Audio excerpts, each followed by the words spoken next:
Good morning, everybody, and thank you for joining us for this week's wildfire update. Minister Loewen will kick things off by sharing simple but very important prevention measures everyone can take to reduce the number of human-caused wildfires this season.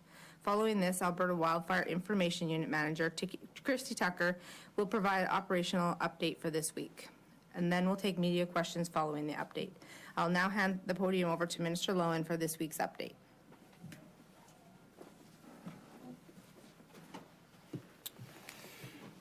Good morning, everyone, and thank you for attending this week's wildfire update.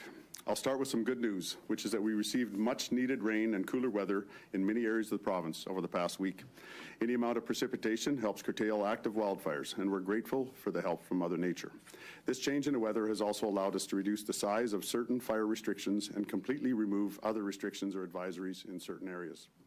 In other good news, our suppression efforts continue to experience success, with over 267 wildfires already fully extinguished since the beginning of this year. Our wildland firefighters have been responding quickly and effectively to wildfires across our landscape, and the enhancements we've made to our wildfire operations since last year's record-breaking season, have made a positive impact on our response so far this year. That said, Albertans and visitors to our province must continue to remain vigilant. Alberta Wildfire Information Officer Christy Tucker will provide an operational update shortly. So today, I'd like to focus on what we can do as a province to prevent wildfires and ensure we're prepared for when they do break out. Albertans everywhere have expressed a strong desire to contribute to wildfire prevention, preparedness, and response efforts. And I'm happy to say that there are many opportunities available to support the province this wildfire season. At alberta.ca, you can click on Learn More, then go to How You Can Help with Wildfire Response. This will get you to where you can sign up and be part of the Alberta Wildfire Reservist Program. Through this program, Albertans can offer assistance as emergency firefighters, but there are also many other support positions available off the fire line. All training will be provided before Albertans are deployed in any support or firefighting capacity. If you're eager to play a part in wildfire response efforts this season, I encourage you to sign up online and/or contact your local forest area office for more information about the program. For Albertans and contractors with heavy equipment suitable for wildfire response, there are still opportunities to complete a contract offer process, which will ensure Alberta Wildfire has access to these valuable assets throughout the wildfire season. Heavy equipment plays a crucial role in creating breaks to slow the spread of wildfire, greatly improving suppression efforts. The more contractors we have in place with heavy equipment, the greater our capacity to combat wildfires throughout the province when many are burning simultaneously. Albertans everywhere have already been stepping up to support their neighbours and communities by working to protect properties and looking for other opportunities to volunteer their time. Just a few weeks ago, wildfire broke out near Edson, and it was thanks to a 310 fire call that Alberta Wildfire and local authorities were able to respond quickly. In the following 24 hours, we were able to get that wildfire under control. Without that 310 fire report, the wildfire could have gone unnoticed for a longer period of time, creating an even larger fire. This instance shows the best thing Albertans can do this wildfire season is to remain vigilant. If you see fire smoke on the horizon, report it as soon as possible, and make sure you're staying up to date on all fire bans, restrictions, and advisories. As we've been saying over the past few weeks, 67% of wildfires are human-caused, meaning wildfire prevention is a responsibility shared by all. With Alberta Forestry just around the corner, there's no better time than now to take extra precautions to safeguard our province's incredible ecosystems that benefit Albertans in countless ways. Before I hand things over to Christy Tucker for today's operational update, I want to thank our province's wildland and municipal firefighters. These brave men and women have been working incredibly hard to protect our province's communities and forests. And as we can see from the number of wildfires already extinguished this year, their hard work is paying off. So once again, thank you for everything you do for Alberta. I'll now hand things over to Alberta Wildfire Information Unit Manager, Christy Tucker. Thank you very much, Minister. There are currently 43 wildfires burning in the forest protection area of Alberta. Of those, 3 are classified as being held, and the rest are under control. There are no wildfires categorized as out of control and no wildfires of note. To date, we've had 249 wildfires start in 2024 that have burned a total of 5,586 hectares of land. As the minister said, recent cooler weather and precipitation has meant wildfire activity has been more subdued this week. We've managed to extinguish a number of wildfires, including some of those carryover wildfires that have been burning since last year. However, in areas with built-up drought conditions, it is still easy for some warm, dry, windy days to raise the wildfire danger level again. We'll be responding to conditions to introduce or adapt fire bans, restrictions, or advisories as appropriate. Please keep in mind that a few days of cold weather and precipitation will not reverse the many months of drought that we have seen in some areas. Larger vegetation, such as dead logs and deep built-up organic layers on the forest floor, remain dry, and they can still provide fuel for a wildfire. We expect the weather to return to near normal conditions by the weekend, and we are remaining vigilant, ready to deal with any challenges that might bring. Please remember, at this time of year, nearly all wildfires are caused by human activity. Make sure you're checking albertafirebans.ca for the latest information on any bans, restrictions, or advisories in place to reduce human-caused wildfires. Meanwhile, we have been continuing preparations, ensuring new staff are completing training and being stationed across the forest protection area, along with aircraft, heavy equipment, and other resources we need for the wildfire season ahead of us. I think the press secretary will now take some questions from the media. Thank you, Minister and Christie. Please note that we have Stephen Lacroix, Senior ADM Managing Director for Public Safety and Emergency Services, is also available with Minister and Christie to respond to any questions related to our emergency response. We'll begin with a couple questions from the floor, then which will go to the phone line. Please share your name and outlet, and please remember your inquiries are with one question and one follow-up. So, any questions from the floor? I'm just wondering, Minister, if you can give Name us... and outlet, please. Oh, sorry, Lisa Johnson with the Canadian Press.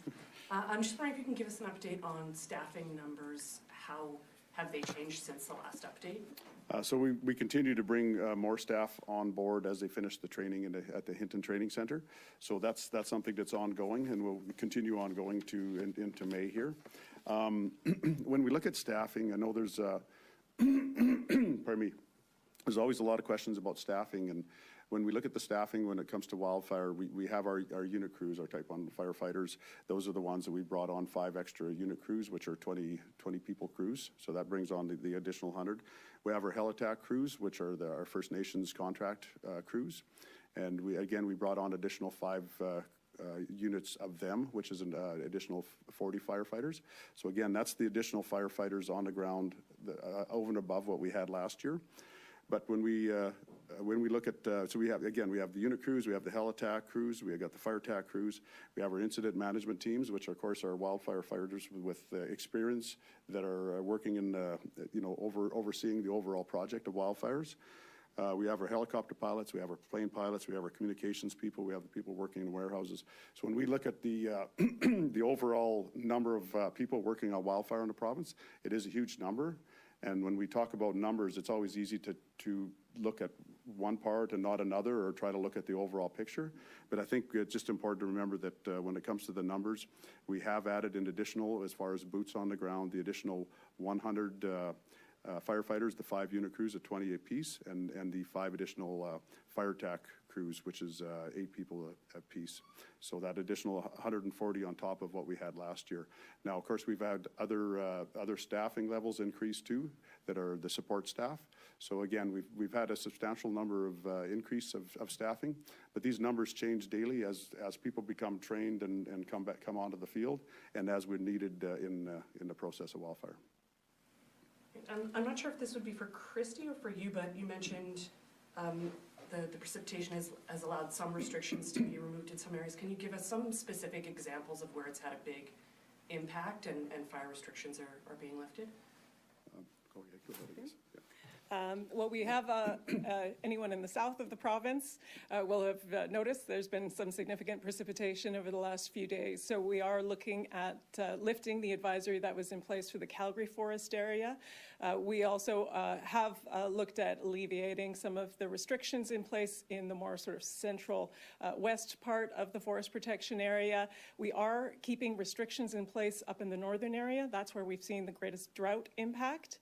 and the least precipitation over the winter. And so that's where we could see potentially the bigger impact as soon as we have some changing weather conditions, particularly once we see some winds. It's already warmer in the north of the province than it is in the south of the province, so that's where we're watching most carefully, and we're keeping restrictions in place in that area. Yes?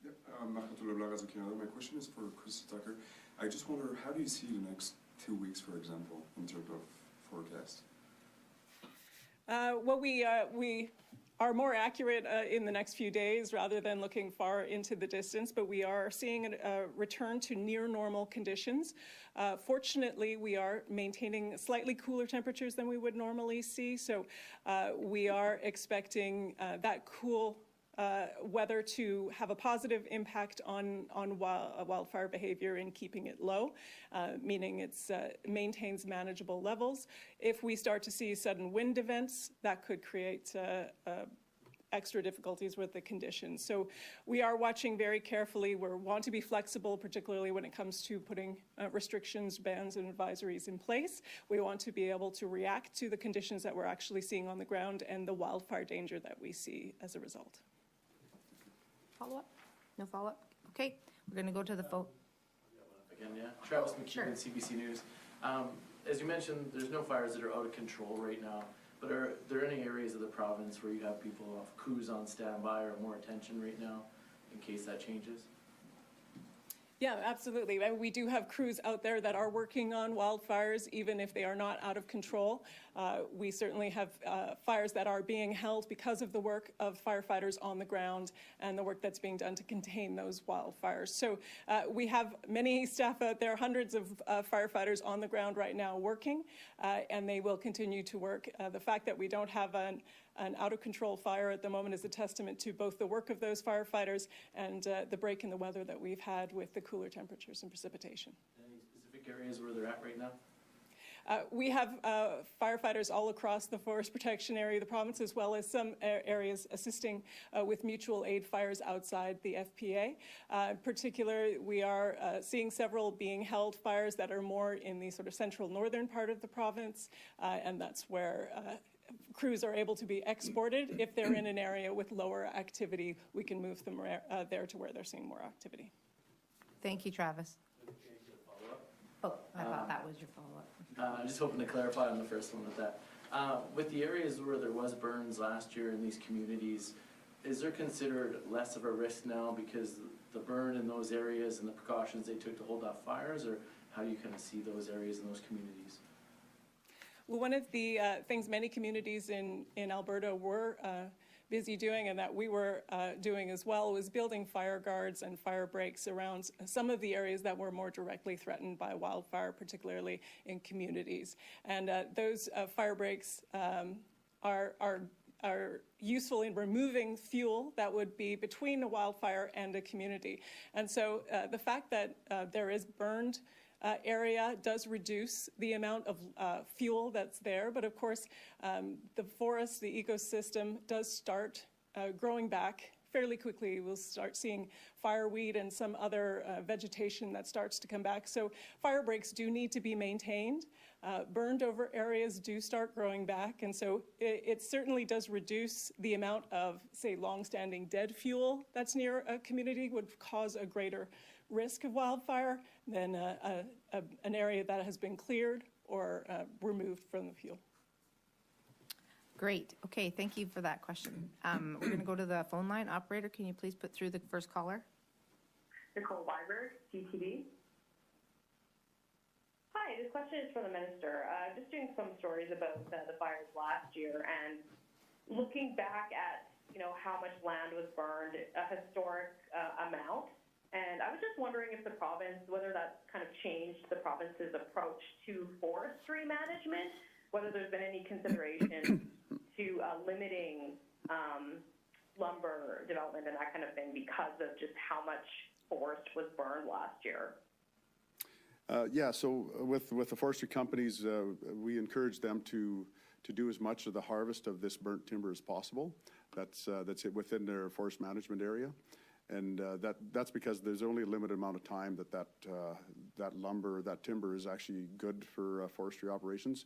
Once it's been burned and dies, then after about a year and a half, it starts to deteriorate and not have any value to those companies. So we encourage them to take as much of that off the landscape as possible.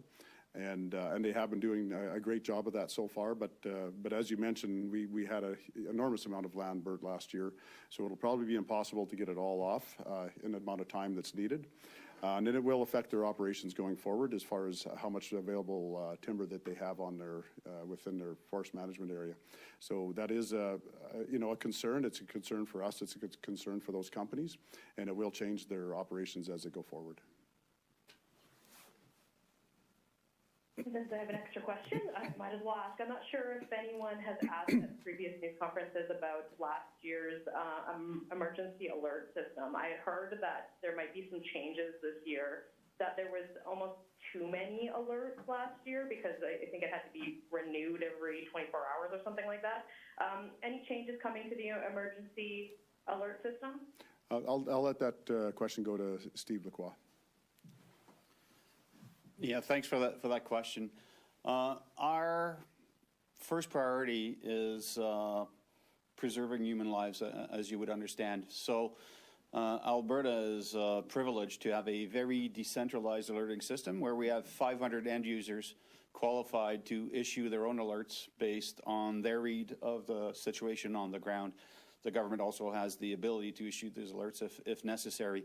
So in terms of changes, I do empathize, I guess, with the comment on over-alerting, but I will default to the fact that those alerts are aimed at keeping people safe.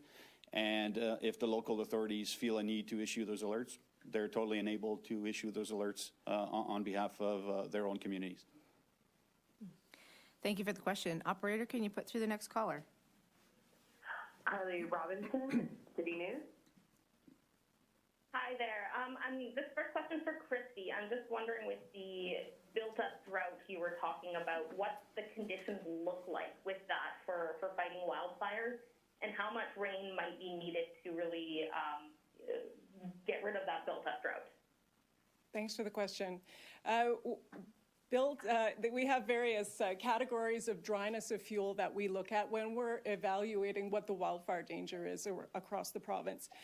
So one of those categories is the fine fuels, and that will be small twigs and grasses, and those can fluctuate very quickly. You get a little bit of rain, all of a sudden the fine fuels will be drenched wet, and that will lower their wildfire risk. We also have medium weight fuels and loose organic layers on the forest floor.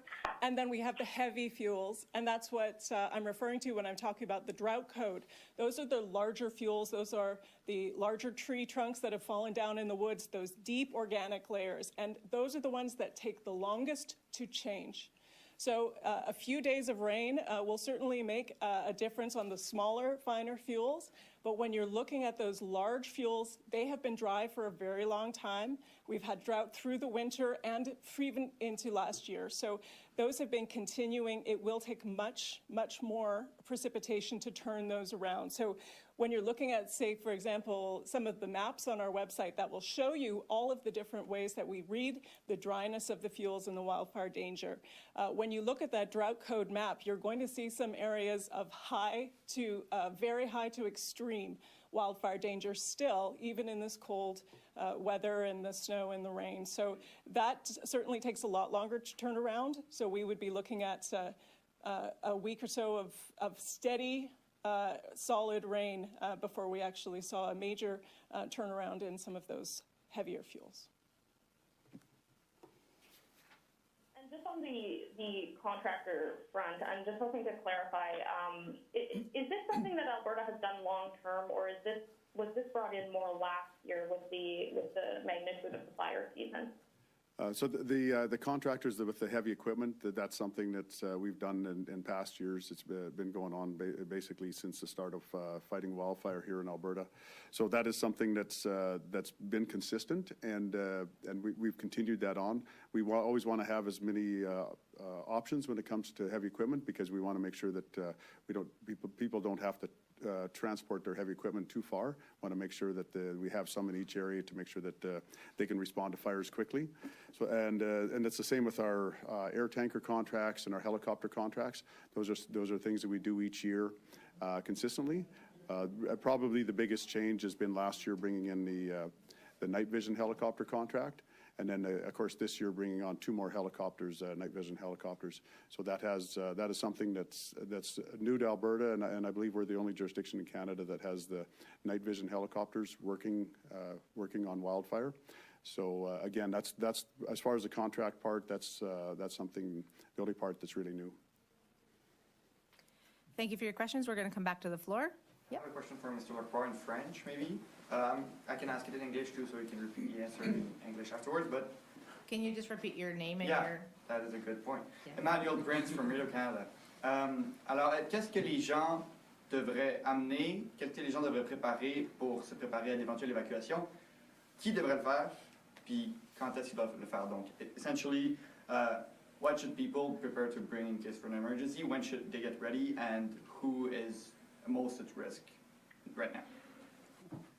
Donc, je vais commencer en français, je vais répéter en anglais par la suite. Je pense que tout le monde devrait être prêt. Tout le monde devrait être prêt tout le temps. Il y a des outils disponibles sur nos sites web, alberta.ca, Community Prep. Vous allez trouver des listes d'équipements à porter avec vous. De mémoire, je pense que les gens devraient être prêts à évacuer pour un minimum de 3 jours. On a vu l'an dernier que 7 jours était peut-être plus approprié. Encore une fois, tout le monde devrait être prêt.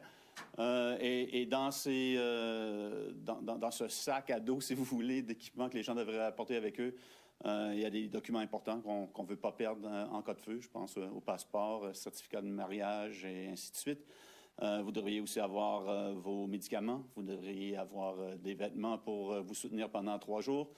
N'oubliez pas votre porte-monnaie. Et ce que vous aurez besoin peut-être pour vos enfants et aussi vos animaux de compagnie.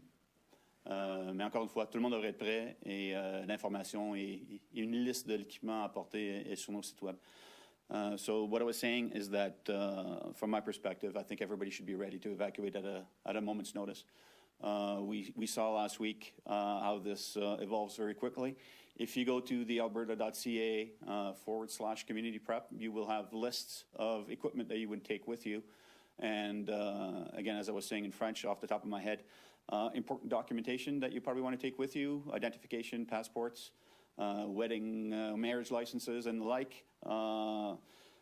Some food probably, some clothing for you and your family. Don't forget about your pets. And while the checklist says 3 days, experience told us last year that if you were able to carry 7 days worth of materials with you, you're probably in a better situation. And probably keep your fuel levels on your vehicles as high as possible. I did mention that in French, but that's also an important consideration. Thank you. Do you have a follow-up? No. Any more questions from the floor? Yes? Thank you. Maria, Travis McEwen, CBC News again. I'm wondering what's happening right now with prescribed burns. Are those still happening, or are those kind of done for the season?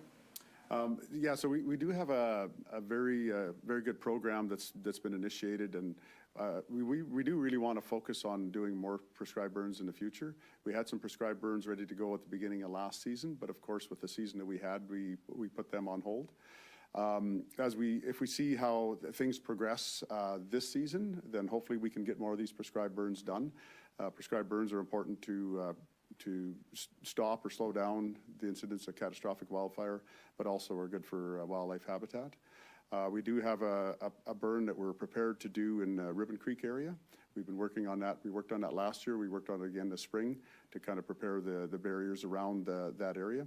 So we're hoping that we can still do those burns, but again, it'll depend a lot on the weather and the wildfire situation across the province. We want to make sure that our number one thing is to protect communities, make sure that the wildfires are under control before we start working on some of those other projects like prescribed burns. I think it's important that there's a lot of areas in Alberta that need to be protected from wildfire, and so we have the Community Fire Guard program going, and we may need to go more to some mechanical clearing rather than relying on prescribed burns because of the weather situation and how hard it is to find that perfect window to have one of those prescribed burns. know in BC, the wildfire teams are working with First Nations and Métis communities to give them training on those prescribed burns and working towards, doing their own traditional burns. Is that something that you're having conversations with community members here in Alberta are looking at?